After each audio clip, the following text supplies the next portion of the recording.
படிக்கும் வயசுல நான் ஒழுங்கா படிக்கல, உழைச்சேனே வீட்டுக்கு உழைச்சேனே, வீட்டு கஷ்டத்தை சொந்தக்காரன் எவனும் பார்க்கல,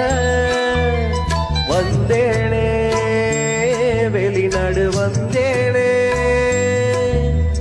வீட்டை விட்டு நாட்டை விட்டு தனியா வாழுற கடை வாங்கி கடனை கட்டி வீடு திரும்பினா வாழ்க்கை போச்சு அடியாத்தி,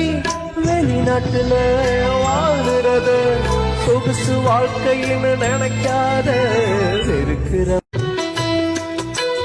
படிக்கும் வயசுல நான் ஒழுங்கா படிக்கல,